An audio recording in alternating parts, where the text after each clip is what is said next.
Welcome to Issues That Matter. I'm Cynthia Pula. My guest today is Elena Oelke, and Elena is in Michigan, and we're going to talk about the presidential election. So, Elena, what do you think about it so far? Hello, Cynthia, and your viewers. Thank you for inviting me again. I think the presidential race is pretty much, you mean the Republican side or the entire thing? Which one? I Yeah, can. let me hear your overview of the entire race. The entire race, I don't see anybody running. I mean, literally, Biden is barely walking. Trump just kind of like, walks in and there is nobody there to compete with. With that said, we do know that the Republican side is still being contested with Nikki Haley. Mhm. And Nikki Haley has pretty much upset Trump on several occasions. So now they're at this a push and pull and punch and run type of debacle. They're barring each other's donors and all this other stuff. But in general, quick overview, it's exciting. It would be great to see if Trump can make it happen this time around. So it's Sunday morning at 11:30, and I watched Meet the Press this morning, and Nikki Haley was on. She's pretty feisty. She she's still standing when all of the men just dropped out of the race. You have to give it to her. I did watch several interviews with her, and I did watch her speech at her rally. She did actually mention she derived some inspiration from Hillary Clinton when she heard Hillary speak one time at, I guess, university. Nikki said that. Hillary said, everybody will tell you not to run because you're a woman or because you're this, you're that, but this is exactly why you should run. And Nikki Haley, in one of her interviews, actually complimented Hillary for being inspiration in that sense. You have to say that when I ran in my primary race in 2020 for United States Congress, at that time it was Michigan District 6 here in the area where I live, there were a lot of men who were talking about running, and guess who was on the ballot? Me, the only woman. So Uh, you have to give it to women. We do know how to multitask, and for most part, when we say we will do something, we put our mind, heart, and effort and time in it. We stick with it. So kudos to her for sticking it up. On the other hand, I do know that a lot of people are encouraging her to drop out. I think Vivek Ramaswamy, Ramaswamy.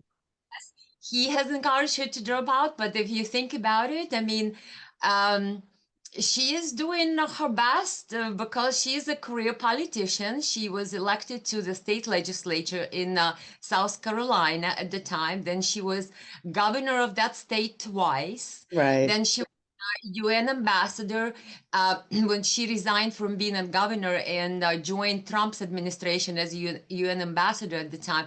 So she has been in politics for a long time, but we don't have to forget that she also has been courted by a lot of corporate interests. She was on the board of Boeing Corporation, and my understanding that average salary, I'm thinking based in 2017, I read it someplace, for the board member of Boeing was about 317,000 plus minus. And so she was, she was dipping her toes with a lot of corporate interests. And that's why I think Ron DeSantis, when he suspended his campaign, he said that he supports and endorsed Donald Trump because he believes Nikki Haley is the yesteryear Republican who is basically in in connection with the corporate interest, something along those lines. I don't want to go as far as saying that he may have called her corrupt. Don't quote me on that, but I think there may have been exact word. Gosh, I watch so many interviews. Sometimes you have to double check me on that one. But yes, he did support Donald Trump after he dropped out and encouraged Nikki to step aside. So you're not originally from this country.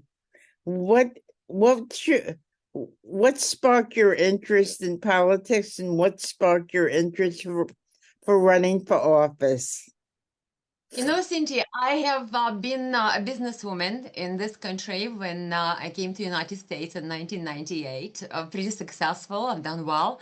And I thought that since we're business people, we're doing our job, the politicians are doing their job. And as when at some point in my life, when I believe what is it, Obama's presidency, I started to see that things were drastically changing in the United States. And I've seen that the United States was basically descending in a free fall.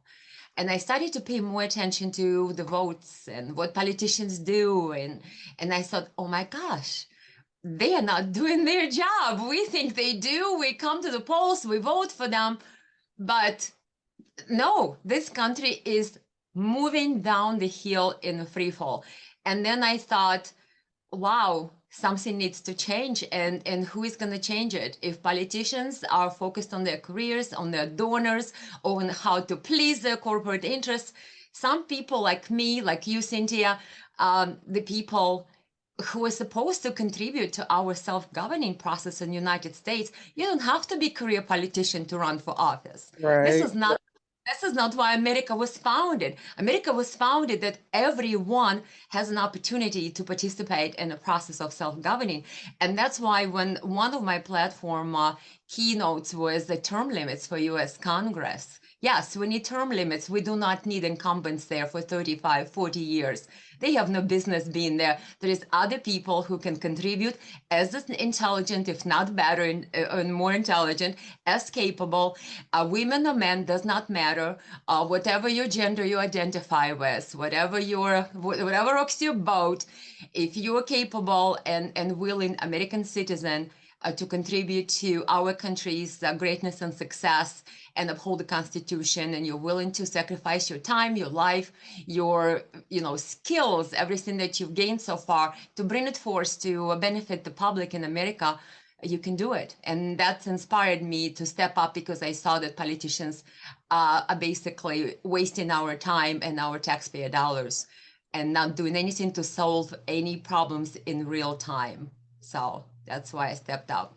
Now, when you say term limits, how many years in Congress do you think a person should serve? You know, there is a variety of opinions on that. In Michigan here, we do have for state legislature, we had the term limits, and I think they recently changed it. There was, I believe, 2 terms for Senate. I believe each one was 6 years, and then 3 terms for the House of Representatives, 2 years each. So it was 6, either 4, twice it would be 6 and 8. Okay.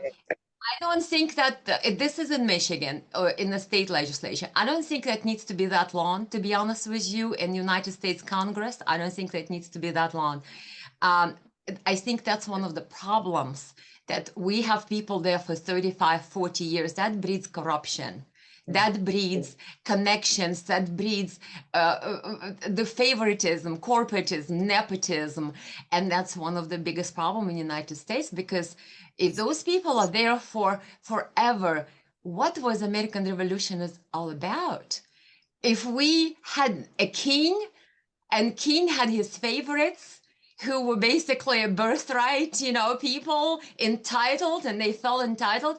Well, we're breeding the same caste of the people who feel entitled to sit in a public service for 30, 40, 50 years, as if no one else can step up and fill their shoes. Give me a break. We can, we will, and we shall. So, when you talk about a politician serving a long period of time, both major parties have candidates that are older. Like Trump is nearly 80 and Biden's 80. And you could see that Biden is not what he used to be. I think that's pretty frightening. You know, Cynthia, to touch on the presidential race again, let's look at this. Nikki Haley right now, she was born in 1972, I believe. And she, in her way, shape, or form, she likes to, bring the fact that Trump, she actually, it's a quote. She quotes and says that Trump is a chaos. Wherever Trump is, chaos follows him. And something about him being in senior age. And of course, there was a bit of a debacle when in a recent rally, he kind of mixed up Pelosi and Nikki Haley.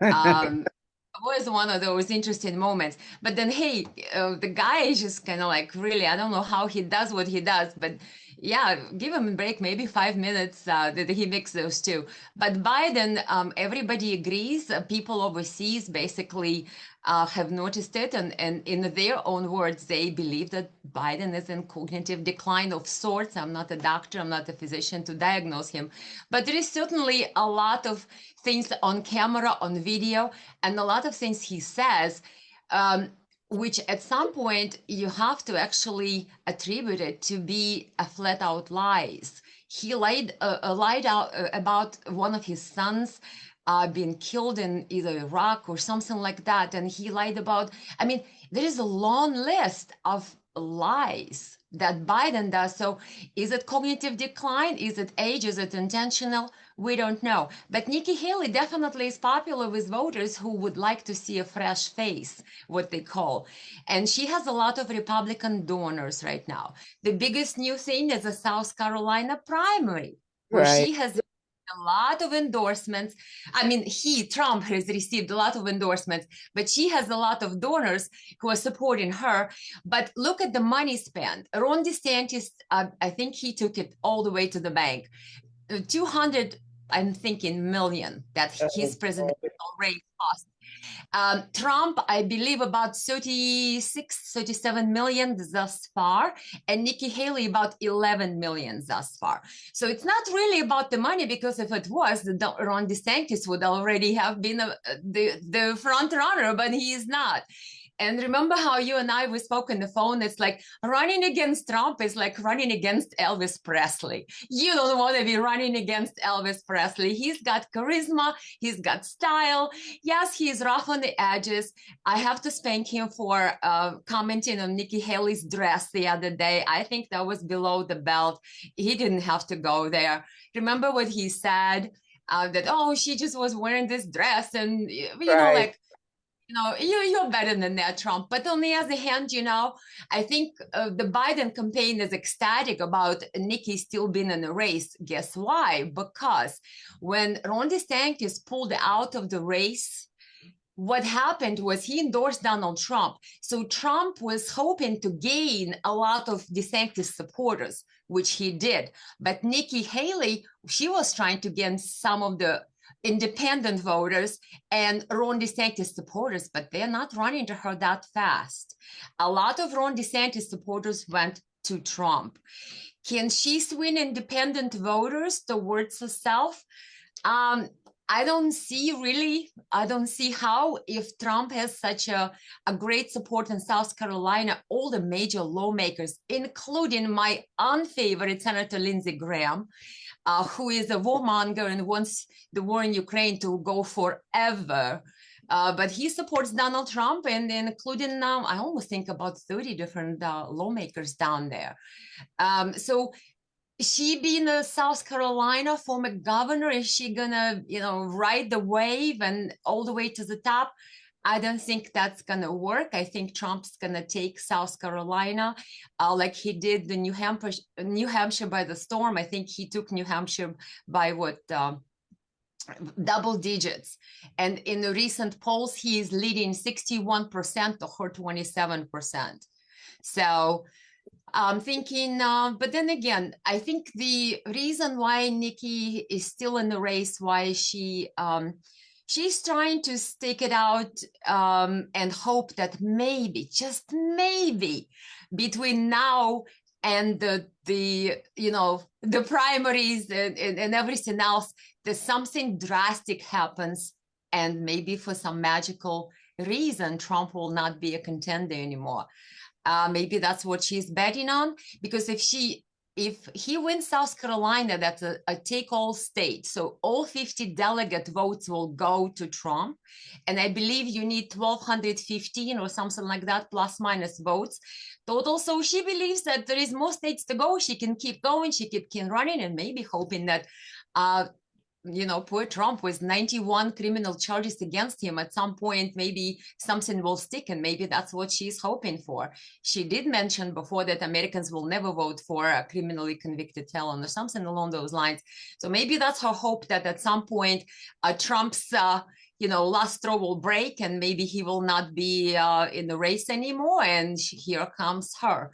But the Republican nomination was pretty much leaked, and resolution was leaked as if Republicans already are settling on Trump being a front-runner and nominee, but then it was walked backwards because it was leaked. So we'll see what happens, but I think my thoughts, you cannot compete with Trump's popularity, and Trump is the Elvis Presley of modern era in the United States. Anybody running against him, including Ron DeSantis, they just can't compete with his personality, charisma, his style, and his policies. And if you think about it, Ron DeSantis and Nikki Haley, they were both nurtured by Trump. So they try to feed off of his policies and make it their own. But Trump still trumps. So, and the Republican on the Republican side, it seems like the voters, when they go to the polls or listen to people, listen to Republicans, they're all for Trump. But on the Democratic side, many Democrats are not happy with Biden, would like to see somebody else. So the party seems to be shoving Biden down their throat. I don't think that's a democracy. What do you think? I think if anyone who is coherent American, who is a true American at heart, could look at what Biden is doing, and you don't have to go far. Look at what he's doing in Ukraine. Look at billions of dollars that flowed to Ukraine for how long now? Billions. I think I stopped counting at about 130 billion, but since that was several months ago, I'm sure it's maybe close to 200 billion already. Our own people, and I drive through the city nearby me, sleeping on the streets. We have homeless people. We have Americans who cannot afford health care. We have Americans who cannot afford groceries, who cannot afford their medications. And we have a President Biden who is shelling billions to the country with whom we don't even have a border with, Ukraine, but while our own border is open for invasion. Really? So every Democrat or Republican or independent who has some sense, these two issues, look at that, look at Ukraine, look at border, and you don't need to second guess how Biden is basically destroying our country at this minute and point in time. And if you want to help him to destroy it, maybe Democratic Party wants to persuade you that you should be voting for him. But anybody who has a common sense or any kind of sense, he can see that if you care about Americans and American people, that Biden is not our caretaker. He doesn't take care of us. He basically takes care of everybody else overseas, his cronies, his donors. And if you look in the Ukraine situation, it's just clear as day where the corruption lies, where the money laundering schemes are. It's insane. It's insane. So just pushing Biden down the Democrats' throats, I think that time is over. I think a lot of people are waking up, especially due to this war in Ukraine. And some people who in the beginning of the war in Ukraine stages were saying, oh yes, this Putin is bad news. We need to fight Putin. Let's give more money to Ukraine. I think even those people now realizing that, yeah, the money went and gone. The war is still going. Nothing is changing. So what is Biden doing exactly? Wasting the taxpayers' money, putting us in debt, while not fixing our border crisis, fixing Ukraine's border crisis. This is insanity. If anybody has any common sense, they could see it. And that's the only issue you actually need to see through it. And of course, there is tons more issues that could tell us that Biden is losing it on the home front. But that's what we need. We need a president who takes care of our country. And that's his primary duty, not to fix Ukraine. So from 2017 to 2021, Trump was president. It seems like we still have a lot of problems in this country. But yet he decides to run again.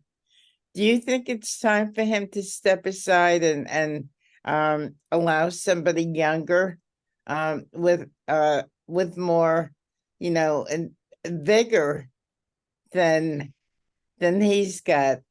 Do you think it's time for him to say thank you? I'm going back home. It's been great knowing you. What do you think? I think Trump is on a mission. I think he feels he was wronged in 2020. And in one of his rallies and one of his speeches, he actually said, and I quote, I don't get angry, I get even. Right. So I think that's what's driving him. He wants to, what we call quote unquote, I don't know, revenge or take back or, the power play, but he wants to show everybody that he was wronged in 2020 and he wants to win it all. So I don't think he's going to go anywhere. The problem with our American politics, and I know that because I did run, and I encourage everyone out there, run for office. It will be eye-opening experience. Oh boy. Do it. Right. If you can. You life will never be the same. You will never see politics the same. But what I'm trying to say is that we would like to see new faces. We would like to see people who are capable, who have vigor. And it's not always the age. Some people in their 20s, they don't have any vigor or power. They just want to lay on the couch and click the clicker all day.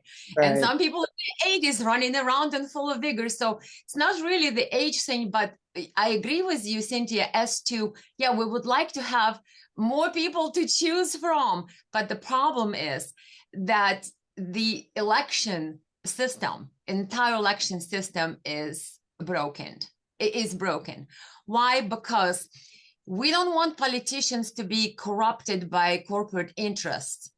But when we look at politicians, we always say, oh, who fundraised the most? Right. So have to go sell their soul to all the corporate donors and interests, right? And then we want them to be clear and transparent and non-biased and do what's right. It cannot work both ways. Right. So we either have to, as American people, accept that, yes, maybe we will have people running for president that are not billionaires at one point. But the problem is you have to have the fundraising ability to be considered by Republican or Democratic Party even as a viable candidate. And unless you have millions in your campaign account, the party is not going to support somebody who doesn't. So it's a vicious cycle, vicious circle. I believe our entire election system, or how we look at elections, has to be reformed, and it will be, because I think with the time and effort it takes to run the campaigns, at some point, American people will start understanding that we're spinning the wheels, we're not getting any new people because of what this system has become. You have to sell your soul to the donors and corporate interests in order to be even on a ballot, which I'm talking about presidential race in this case. Look at Nikki Haley and her donors. Some of her donors, my understanding, are the very same people who are funding all the lawsuits who go against Trump in various states right now. Mm. And Trump even told his crowd at the rally that if anybody donates to what he calls the bird brain, don't quote me on that, Google it, guys, but I'm afraid he was hinting Right. at his opponent, and he said will be permanently barred from MAGA, movement or MAGA Right. camp, something on those lines. So look at the donors of Nikki Haley, look at the donors and where the money flows, where the money goes. If we want new candidates, we have to disassociate our perception of the candidate who is the best equipped with millions and billions of corporate or donor funds, because we cannot expect that candidate then to do what we want them to do, because they already sold their integrity to other people. Now, you talk about people getting in and running for office. I live in New York. I know how difficult it is to get on the ballot. And it seems as though the establishment likes it that way. They don't want anybody intruding on their little gig. They like it that, there's no outsiders coming in. And the people seem more or less to accept that. What do you think?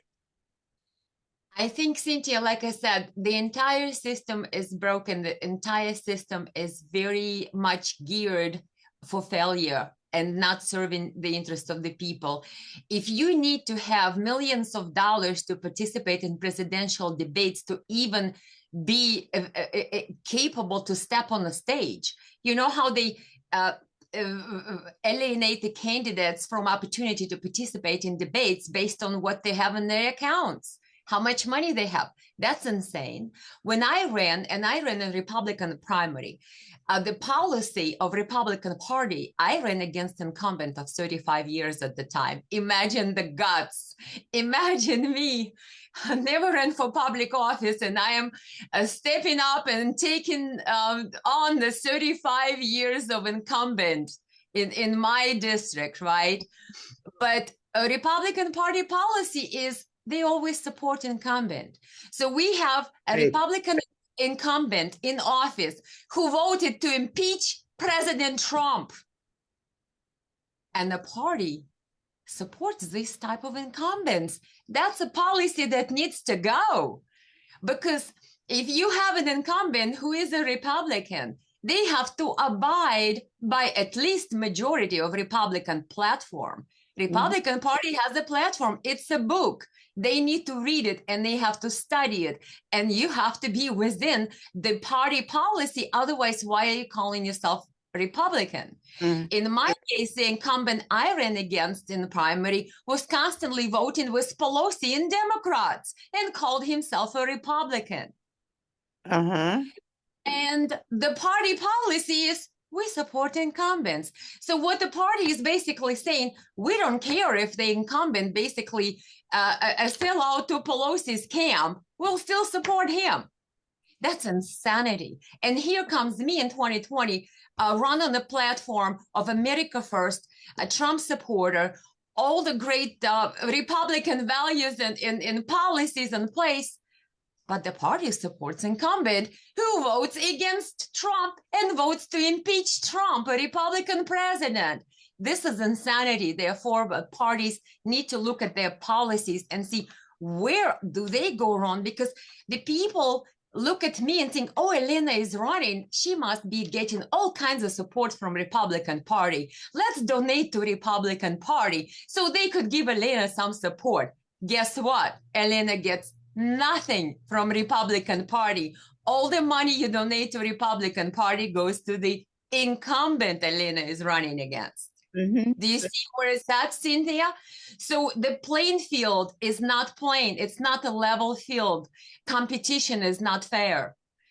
The game is not fair. The game is rigged. against anyone new coming in with fresh ideas, new faces. If you want younger, yes, younger, doesn't matter. If you're a new person coming in, the parties, the gatekeepers, at least in the Republican Party, they all support all the funding goes to incumbent. That's what I always say. If you like a candidate, if you like what they stand for, if you connect with their message, donate directly to them and their campaign. Don't donate to the party because at least the Republican Party's policy is that all the funds and support goes to incumbent. You see Right. what I mean? And not to the new person. And if incumbent is somebody that needs to be challenged, in my case, I believed he had to be challenged because he did not really stand by the Republican platform. I saw his voting record. That's why I wanted to run. And he ended up voting to impeach President Trump. Are you kidding me? One of the 10 Republicans who voted with Pelosi to impeach President Trump was Fred Upton from, at that time, Michigan District 6, United States congressman here in at that time, District 6, whom I ran against in primary in 2020. And then he later voted to impeach President Trump. And his voting record was by far nowhere near where Republican platform is. And that was one of the reasons I stepped up to challenge him. But the problem is the Republican Party still supports incumbents and their policy. That policy needs to go. The field and the game, whatever the conditions, the starting level has to be equal for everyone. Because what it does, it breeds the power of incumbent. And if incumbent left the building and started to support Nancy Pelosi and Democratic agenda and votes on that side all the time, you don't have to go far. Just look up Fred Upton's voting record at the time. He now has retired since that couple of years ago. But yeah, if you look at the voting record, and that was my shock, he was a Republican. I voted for him well back when myself. But then when I started to notice what's happening in our country, I looked close to his voting record. I was in shock.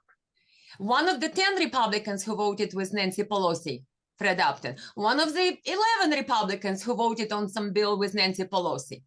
He voted against Trump border control, against Trump wall, and against Trump trying to fix our border. Our Republican congressman against whom I ran in primary in 2020, voting against that.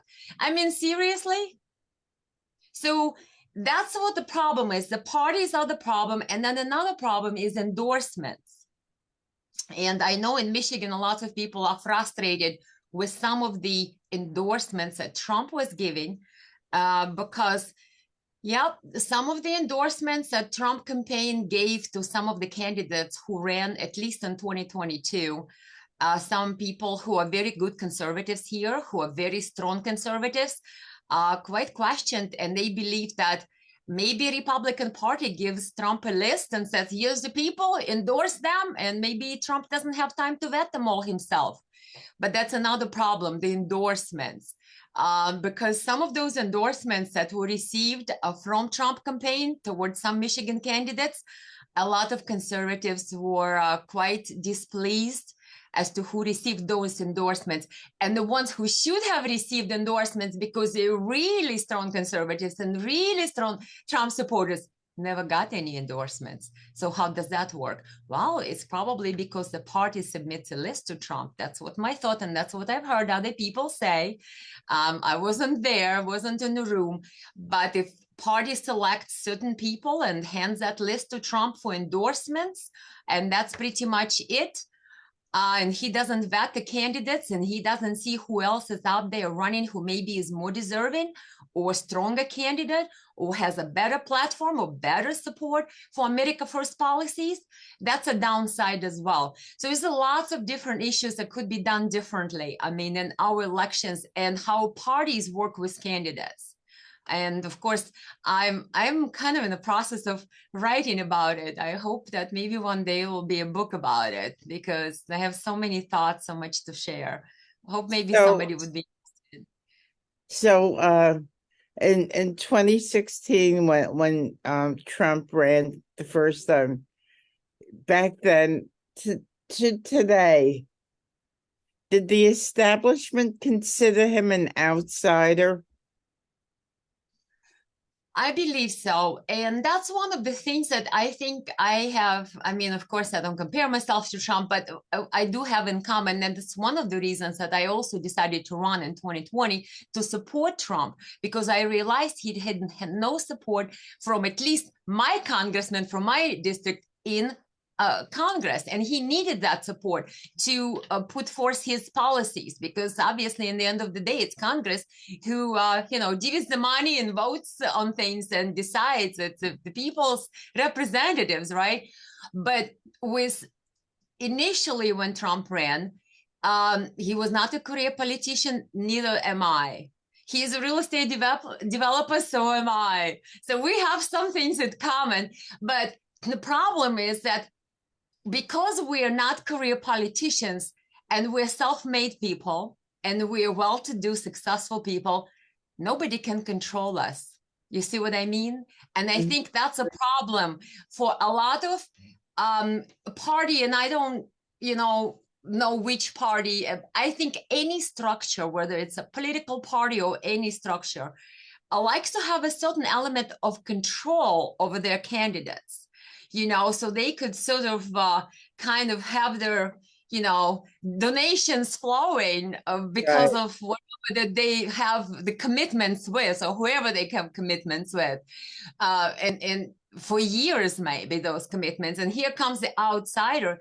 At the time, a Republican Party didn't want Trump. A lot, not all, but some people were very adamant against Trump's candidacy in 2016.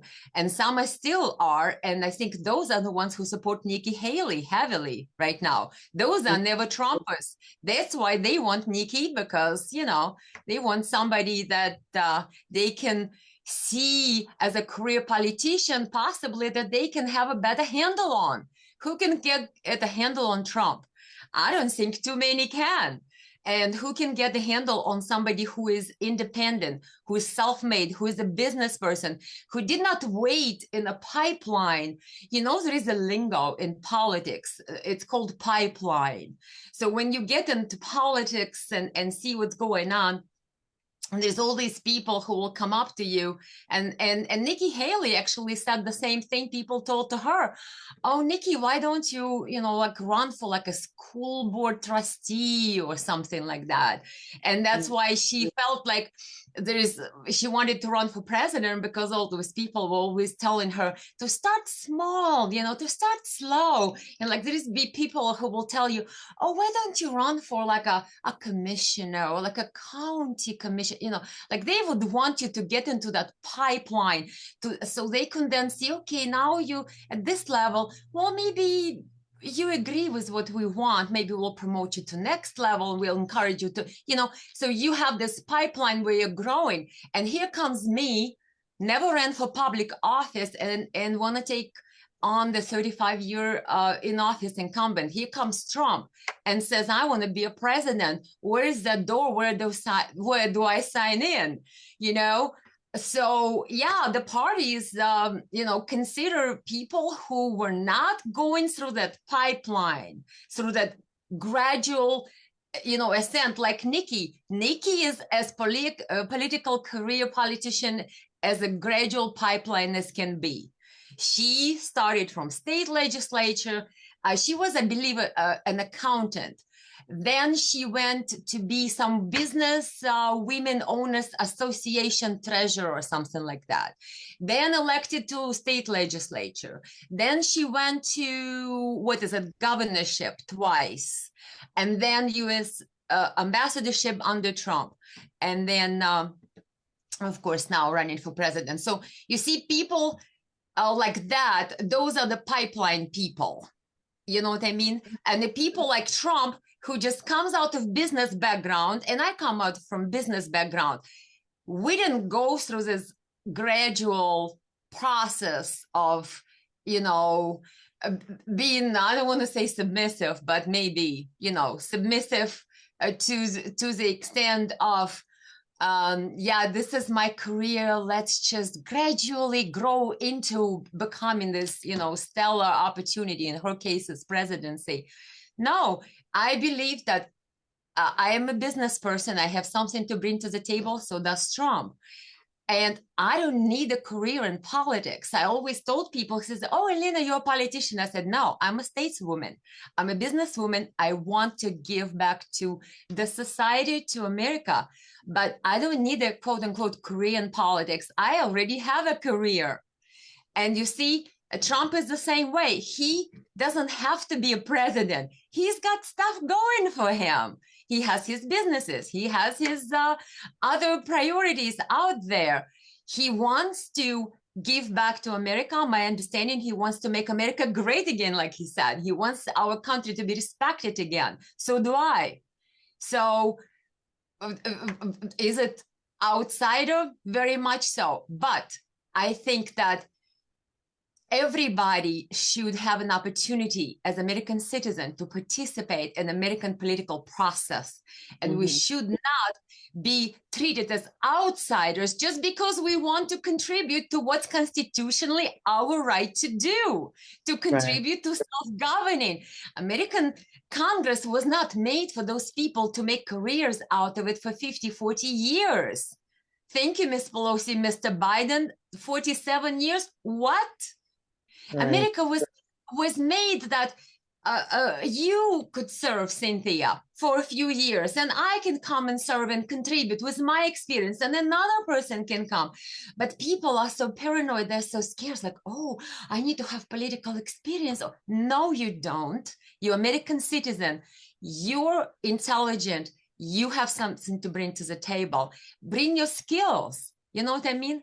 But the parties became to where it's almost a gatekeeper. Instead of encouraging people to contribute and run, they became the systems and structures that discourage people and stop people from contributing and running.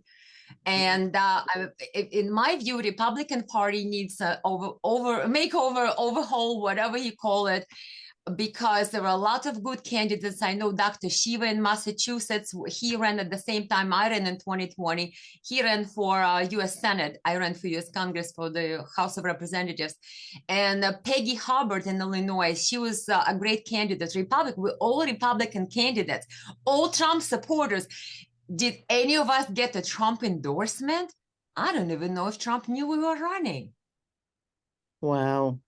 Because the party supports incumbents. I don't know if Dr. Shiva had incumbent. I don't think he did.